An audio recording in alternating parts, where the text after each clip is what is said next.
Pour comprendre la différence entre mode et temps en français, on va utiliser une image. Les modes, ce sont comme des noms de famille. Les temps, ce sont comme des membres d'une famille. Imaginons un quartier composé de maisons. Chaque maison abrite une famille. Elle correspond à un mode grammatical et elle a plusieurs membres, les temps. Certains membres, comme présent, existent dans plusieurs maisons. Vous voyez que dans chaque maison, j'ai fait pointer une flèche sur un petit personnage prénommé présent. Mais ce personnage n'est jamais la même personne.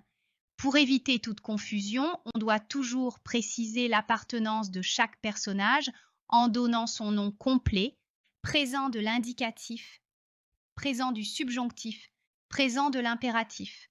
De même, d'autres temps partagent des noms similaires comme passé, imparfait ou futur et doivent être reliés à leur maison. Donc, à partir de maintenant, je ne vais plus dire le mot famille, mais mode. Et je ne dirai plus membre de la famille, mais temps. En fait, le temps est une sous-catégorie du mode. Maintenant, nous pouvons faire de la grammaire. Commençons par le mode indicatif, qui est sans doute le plus courant. Ce mode est utilisé pour exprimer des faits réels, des actions ou des événements situés dans le temps. Par exemple, si je dis « je mange une pomme », j'énonce un fait concret grâce au présent de l'indicatif.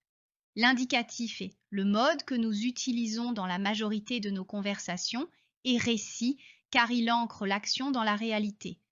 À ce jour, le conditionnel n'est plus un mode. En effet, les conditionnels présents et passés sont considérés comme des temps de l'indicatif. Le subjonctif, quant à lui, est le mode du doute, du souhait et de l'obligation. Il est par exemple employé après des expressions comme il faut que, bien que ou pour que. Par exemple, il faut que je mange une pomme. Ici, le subjonctif met en avant une obligation plutôt qu'un fait établi. Le mode impératif, lui, est utilisé pour donner des ordres, des conseils ou des instructions. Par exemple, mange une pomme. Vous remarquez qu'à l'impératif, le pronom sujet est omis car l'ordre ou le conseil s'adresse directement à l'interlocuteur. Voyons maintenant les modes qui ne se conjuguent pas. On dit que ce sont des modes non personnels. Commençons par l'infinitif. L'infinitif exprime une action dans son état brut, sans référence à une personne spécifique ou à un moment précis. Par exemple, apprendre est un infinitif.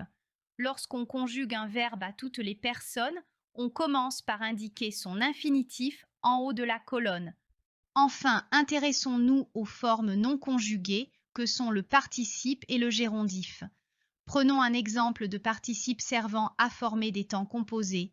J'ai appris. Ici, appris est le participe passé qui vient compléter l'auxiliaire avoir. Il existe aussi le participe présent.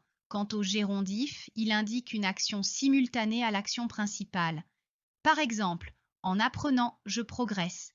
Le gérondif est formé avec la préposition en, suivie du participe présent, et il exprime une relation de simultanéité ou un rapport de cause à conséquence.